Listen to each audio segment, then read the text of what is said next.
பகுஜன் சமாஜ் கட்சியின் தமிழ்நாடு மாநில தலைவரான ஆம்ஸ்டாங் அவர்களுடைய மறைவு மிகப்பெரிய ஒரு அதிர்ச்சி கலந்த சோகத்தை ஏற்படுத்தியிருக்குன்னு தான் சொல்ல முடியும். ஏன் அவருக்கு மட்டும் இப்படி ஒரு நிலைமை, இந்த மாதிரி ஒரு நிலைமை ஏற்பட்டிருக்கவே கூடாது. பல பேருக்கும் நல்லது செஞ்சுட்டு வந்த இந்த நல்ல மனுஷனுக்கு இப்படி ஒரு சோகமான மறைவா, இன்னும் அவரு நல்லா இருக்கணும்ட்டு பல பேரும் வாழ்த்துட்டு வந்த இந்த நிலையில இப்படிப்பட்ட ஒரு சோகமான ஒரு செய்தின்ட்டு அவர் மேல ரொம்பவே பிரியமா இருக்க அவருடைய தொண்டர்களா இருக்கட்டும், அவரு நல்லது பண்ணி இப்போ அவங்களால நல்லா வாழ்ந்துட்டு வர மக்களா இருக்கட்டும், எல்லாருமே ஒரு அதிர்ச்சியில தான் இருக்காங்க. யாராலுமே இதை ஏத்துக்க முடியலன்னு தான் சொல்ல முடியுது. இவரை பத்தி நிறைய வீடியோக்கள் இப்போ வெளியாயிட்டே இருக்கு. அவர் செஞ்ச நல்ல விஷயங்களா இருக்கட்டும், இன்னொரு பக்கம் அவரு ரவுடிசம் பண்ணியிருக்காரு, அதோடைய பின்விளைவுகள் தான் கூட சொல்லப்படுது. இது எந்த அளவுக்கு உண்மைன்னு தெரியல.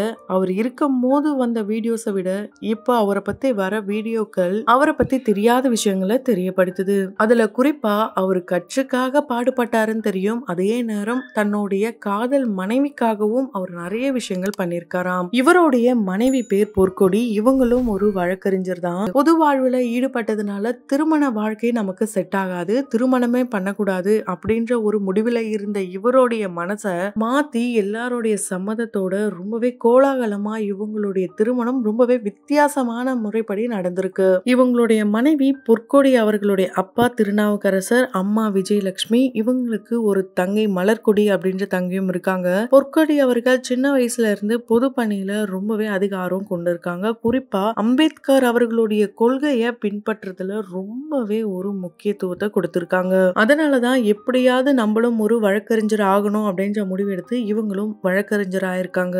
அது மட்டும் இல்லாம புத்த மதத்தையும் இவங்க பின்பற்றி இருக்காங்க. பெரம்பலூர்ல பாத்தீங்கன்னா ஆம்ஸ்டாங் அவர்களுடைய வீட்டுக்கு பக்கத்திலேயே ஒரு புத்த மடத்தையும் உருவாக்கி இருக்காரு.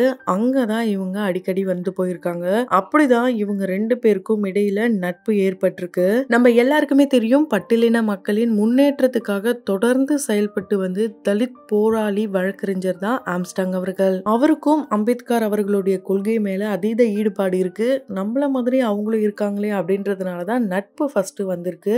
அவரை பார்த்து இவங்களுக்கு காதலும் வந்திருக்கு. இந்த காதலை அவர்கிட்ட சொல்றதுக்கு முன்னாடி பொற்கொடி அவர்கள் அவங்களுடைய அப்பாவான திருநாவுக்கரசர் கிட்ட தான் சொல்லிருக்காங்க. அவர் தான் ஆம்ஸ்டாங் அவர்கள் கிட்ட போயிட்டு இது போல என்னுடைய மகள் உங்களை விரும்புறா, திருமணம் பண்ணிக்கணும் ஆசைப்படுறா, நீங்க கிடைச்சீங்கன்னா கண்டிப்பா அவளுடைய வாழ்க்கையும் நல்லா இருக்கும், உங்களுடைய வாழ்க்கையும் நல்லா இருக்கும்ட்டு அவங்க அப்பா தான் அவர்கிட்ட பேசுறாரு. ஆனா ஆரம்பத்துல ஆம்ஸ்டாங் அவர்கள் என்ன சொல்றாருன்னா, இல்ல நான் திருமணமே பண்ணக்கூடாதுன்ற முடிவுல இருக்கேன். ஏன்னா என்ன நம்பி ஒரு பெண் வரானா அவளுடைய உயிருக்கும் சரி அவளுடைய வாழ்க்கைக்கும் என்னால உத்தரவாதம் கொடுக்க முடியாது. நான் பொது வாழ்க்கையில ஈடுபட்டதுனால என்ன சுத்தி நிறைய தீமைகளும் இருக்கு. அதனால என்னுடைய உயிருக்கு உத்தரவாதம் கிடையாது. அவங்க வாழ்க்கையை கெடுக்க கூடாதுன்ற காரணத்தினாலதான் இது வரைக்கும் நான் திருமணம் பண்ணாம இருந்தேன்ட்டு அவரு சொன்னதுனால ஃபர்ஸ்ட் வீட்லயும் வேணாம் அப்படின்னு முடிவு பண்ணிட்டாங்களாம். அதுக்கப்புறம் அவருடைய மனசை மாத்தி இவங்க தான் திருமணம் பண்ணணும் எப்படியோ அடம் பிடிச்சு திருமணம் பண்ணிருக்காங்க. அந்த வகையில 2016ல பௌத்த மதப்படிதான் இவங்களுடைய திருமணம் நடந்திருக்கு. ஒரு சில கட்சி தலைவர்களும் இவங்களுடைய திருமணத்துல கலந்துகிட்டாங்களாம். சென்னை பச்சையப்பன் காலேஜுக்கு எதிரில இருக்க saint George Anglo Indian school கேம்பஸ்ல தான் இவங்களுடைய திருமணம் நடந்திருக்கு. இவங்களுடைய காதல் திருமணத்துக்கு அடையாளமா இவங்களுக்கு ஒரு மகளும் பிறக்கிறாங்க. இவங்களுடைய மகளுக்கு பேர் வச்சதே ஒரு வித்தியாசமா பேர் வச்சிருக்காங்கன்னு தான் சொல்ல முடியும். என்னன்னா இவங்க வைக்கலங்க, ஆம்ஸ்டாங் அவர்கள் இருந்த கட்சியுடைய தேசிய தலைவரான மாயாவதி அவர்கள் தான் இவங்களுடைய செல்ல மகளுக்கு சாவித்ரி பாய் அப்படின்ற பேரும் வச்சிருக்காங்க. சாவித்ரி பாய் அவர்கள் யாருன்னு கேட்டீங்கன்னா முதல்ல இருந்த ஒரு பெண் ஆசிரியர் அப்படின்னு தான் சொல்லப்படுது.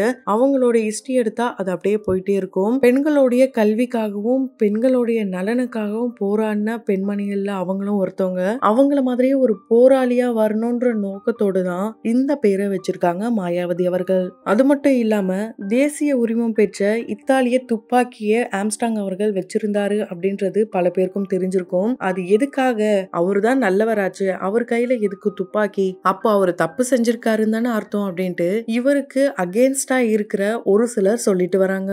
இவரு இறக்குறதுக்கு முன்னாடி அவங்களுடைய மனைவி கிட்ட கடைசியா ஒரு வார்த்தை சொல்லியிருக்காரு. அதாவது இவர் என்ன பண்ணிருக்காருன்னா, இவங்க ஒரு புது வீடு ஒண்ணு கட்டிட்டு வராங்களாம். அவருடைய வீட்டை பாக்குறதுக்காக தான் அவங்க மனைவி கிட்ட நம்ம கூடிய சீக்கிரம் புது வீட்டுக்கு போயிடுவோம், அது மட்டும் இல்லாம நான் சீக்கிரமா போய் வீட்டை பார்த்துட்டு வந்துடுறேன், நீயும் பாப்பாவும் ரெடியா இருங்க, நம்ம ஹோட்டல்ல போயிட்டு இன்னைக்கு சாப்பிடலாம் அப்படின்ற ஒரு ஆசை வார்த்தையெல்லாம் சொல்லிட்டு தான் வந்திருக்காரு. இவர் என்னதான் திருமணத்துக்கு ஆரம்பத்துல நோ சொன்னாலும் திருமணம் ஆனதுக்கு அப்புறமா ரொம்பவே ஒரு அன்பான கணவரா தாங்க இருந்திருக்காரு. பொது வாழ்க்கையில எந்த அளவுக்கு ஒரு சின்சியரா இருக்காரோ, அதே மாதிரி தான் இவருடைய பிரைவேட் லைஃப்லயும் ரொம்பவே சின்சியரா இருந்திருக்காரு. இவர் ஏதாவது பேச போறாரு, இல்ல ஏதாவது ஒரு முடிவு எடுக்கணும் அப்படின்னா, அவங்களுடைய மனைவி கிட்ட கலந்து ஆலோசிப்பாராம். அது மட்டும் இல்லாம இதுவரைக்கும் எங்கேயும் எப்பயும் இவரை விட்டு பிரிஞ்சு போனதே கிடையாதாம். இவங்களுக்கு இடையில சண்டையும் வந்ததே கிடையாதாம். ஒரு நல்ல கணவன் மனைவியா வாழ்ந்துட்டு வந்திருக்காங்க.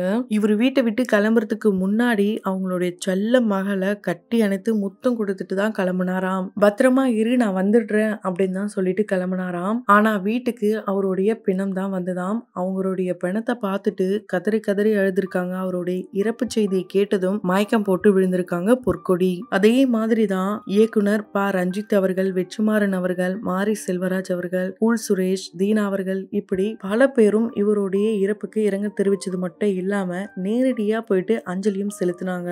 தேசிய தலைவரான மாயாவதி அவர்கள் இவருடைய இறுதி அஞ்சலிக்கு வந்தப்போ அவங்கள பார்த்து ரொம்பவே கதறி கதறி அழுதுருக்காங்க அவருடைய மனைவியான பொற்கொடி. அது மட்டும் இல்லாம தன்னுடைய மகள் சாவித்ரி பாயும் அப்பா வாப்பா அப்பா வாப்பான்னு சொல்லி கதறி அழுற அந்த வீடியோலாம் பாக்குறவங்களுடைய மனசையும் கலங்கடிக்கிற வகையில தான் இருக்கு.